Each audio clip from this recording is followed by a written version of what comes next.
आज मैं आपको एक ऐसी सच्ची घटना बताने जा रहा हूं जिसको सुनकर आप भी सोच में पड़ जाएंगे कि क्या ऐसा भी कुछ हो सकता है।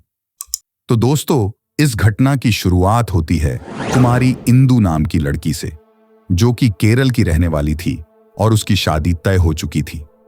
लेकिन दोस्तों, शादी से कुछ समय पहले ही यह लड़की गायब हो जाती है और इसके बाद इस लड़की के साथ ट्रेन में इतना भयानक कांड हो जाता है जिसके बारे में जानकर आपकी भी रूह कांप जाएगी। तो आइए जानते हैं कि आखिर इंदु के साथ ऐसा क्या हुआ जिसने सबके रोंगटे खड़े कर दिए। तो दोस्तों, अगर आप इस चैनल पर नए हैं तो अभी क्राइम 017 को सब्सक्राइब करें, क्योंकि हम लाते हैं हमेशा कुछ नया।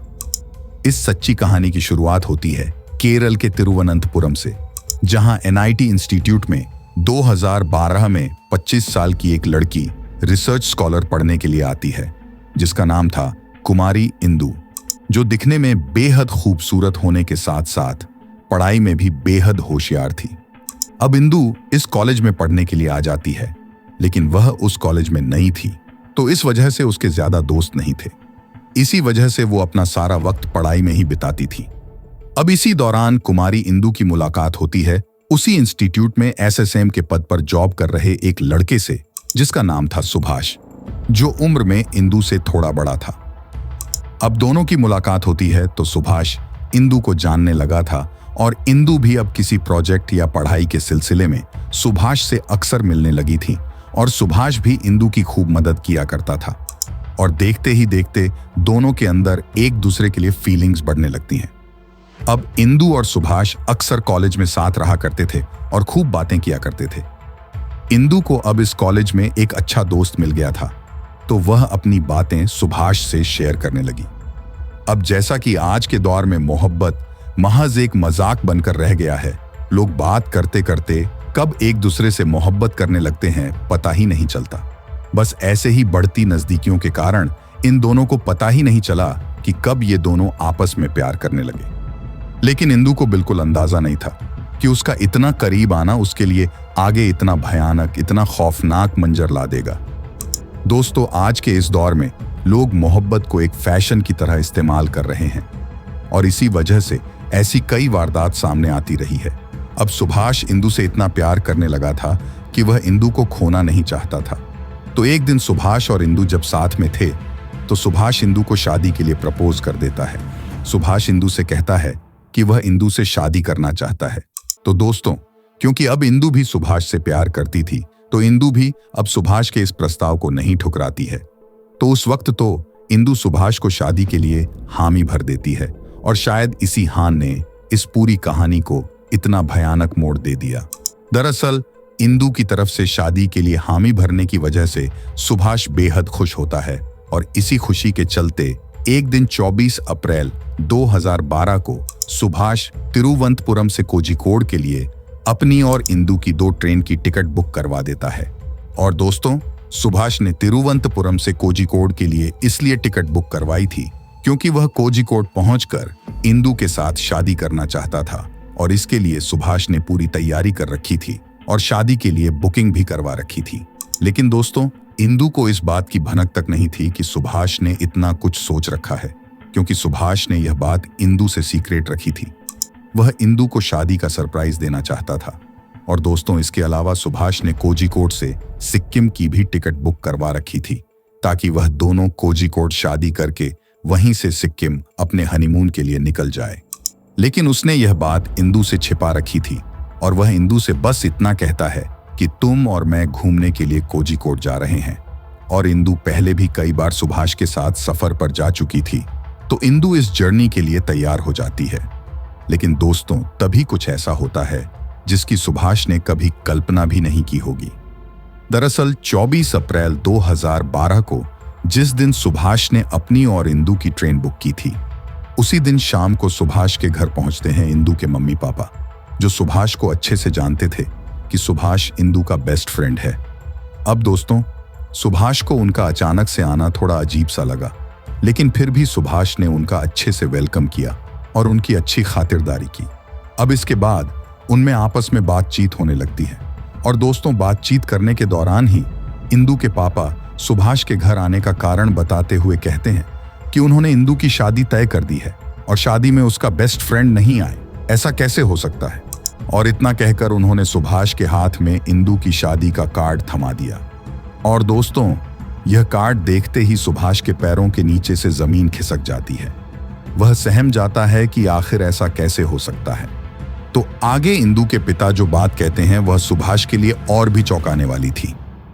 इंदू के पिता आगे कहते हैं कि यह शादी इंदू की मर्जी से ही की गई है। उन्होंने इंदू से इसके बारे में बात भी की थी तो उसने शादी के लिए हाँ कर दी। अब इतना कहकर इंदू के मम्मी पापा वहां से चले जाते हैं। और दोस्तों, इस बात की खबर इंदू को नहीं थी कि उसके मम्मी पापा आज सुभाष को उसकी शादी का कार्ड देने उसके घर गए हैं। शायद अगर इंदू को यह बात पता होती तो वह उन्हें वहां जाने से रोक लेती और ट्रेन में इतना भयानक कांड न हो पाता। अब दोस्तों, इधर सुभाष के मन में एक ही बात चल रही थी कि आखिर क्यों इंदू ने उसे अपने रिश्ते, अपनी शादी के बारे में नहीं बताया। कहां सुभाष ने इंदू को लेकर कितने सारे ख्वाब देख चुके थे और वह उससे सच्ची मोहब्बत करता था, साथ अपनी शादी का रजिस्ट्रेशन करवा रखा था, यहां तक हनीमून की टिकट भी बुक करवा रखी थी। और कहां वो इंदू की शादी का कार्ड हाथ में पकड़े खड़ा था। आप खुद इस चीज को एक बार महसूस करके देखिए कि सुभाष पर क्या बीती होगी। तो दोस्तों, जब उसे यह सब पता चला तो यह बात सुभाष को अंदर ही अंदर खाई जा रही थी।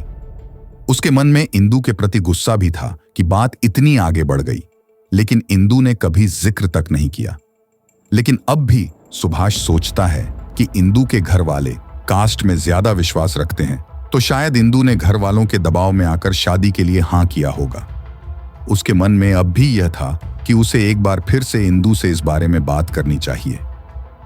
तो सुभाष इस ट्रिप को कैंसिल नहीं करता है और अगले ही दिन यानी कि 25 अप्रैल 2012 को इंदू और सुभाष प्लान के मुताबिक दोनों तिरुवनंतपुरम रेलवे स्टेशन पर मिलते हैं और वहां से कोझिकोड के लिए ट्रेन पकड़ते हैं। अब दोनों ट्रेन में बैठ जाते हैं और ट्रेन तिरुवनंतपुरम से रवाना हो जाती है और ट्रेन के चलते ही दोनों आपस में बात शुरू करते हैं। सुभाष अब अपने सामने की सीट पर बैठी इंदू को 24 अप्रैल की शाम की घटना के बारे में बताता है कि शाम को तुम्हारे मम्मी पापा तुम्हारी शादी का कार्ड लेकर मेरे घर आए थे। और दोस्तों, सुभाष के मुंह से यह बात सुनते ही इंदू के चेहरे की चमक उड़ जाती है कि आखिर यह क्या हो गया।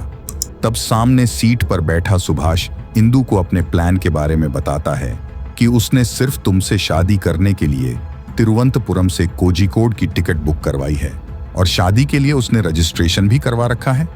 और वह आगे कहता है कि मैं तुमसे बेहद प्यार करता हूं और मैंने कोर्ट मैरिज के लिए भी रजिस्ट्रेशन करवा रखा है। लेकिन दोस्तों, यह बात सुनते ही इंदू कहती है कि ऐसा नहीं हो सकता। उसके घर वाले कभी भी इस बात के लिए राजी नहीं होंगे कि उनकी बेटी की शादी किसी दूसरे कास्ट के लड़के से हो।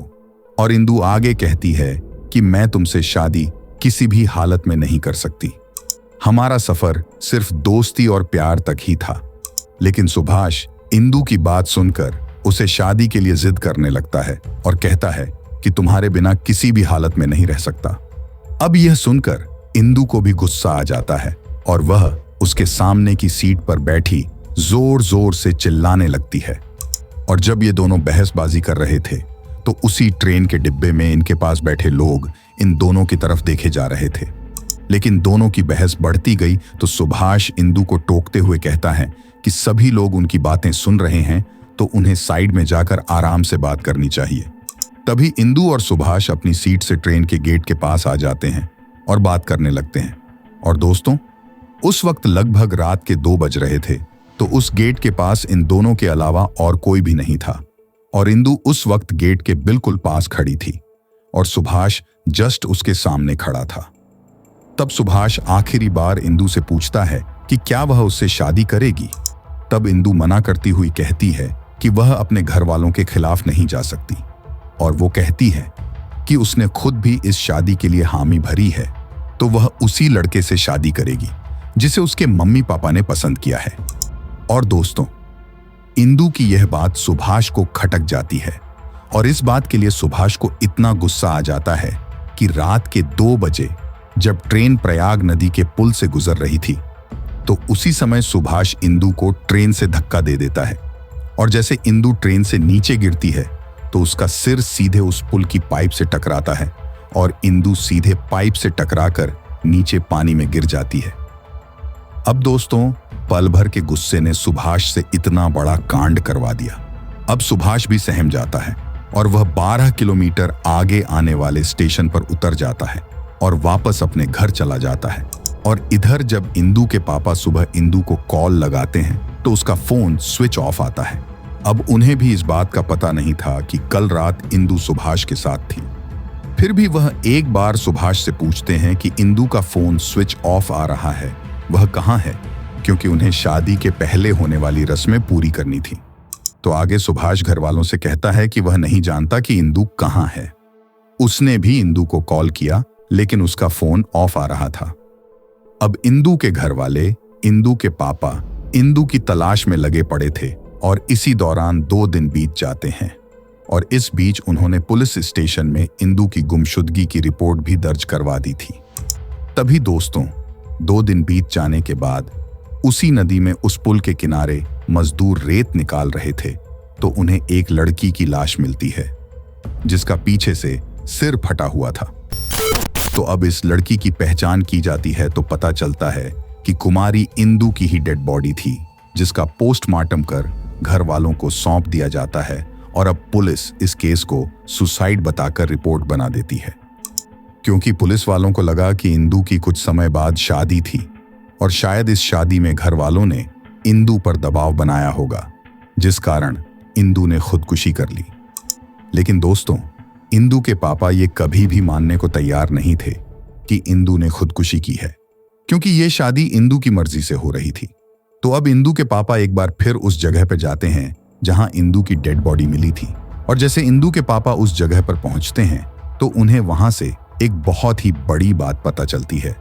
दरअसल वहीं काम करने वाले मजदूर से इंदु के पापा पूछते हैं कि उसने उस रात क्या देखा था, तो वह मजदूर बताता है कि वह उस रात यहीं पर सो रहा था, लेकिन जैसे ही ट्रेन आई तो उसकी नींद खुल जाती है और वो सामने देखता है कि ट्रेन से कोई चीज गिर रही है जो सीधे पुल से टकराई और नदी में आकर गिर गई और उस चीज के पीछे ट्रेन के गेट के पास उसे एक व्यक्ति खड़ा हुआ दिखाई दिया। और दोस्तों, उस मजदूर की ये बात सुनते ही इंदु के पापा इस बयान को लेकर हाई कोर्ट पहुंच जाते हैं। तो उन्होंने इस केस को क्राइम ब्रांच को सौंप दिया और क्राइम ब्रांच की टीम एक बार फिर इस केस की तफ्तीश में लग जाती है।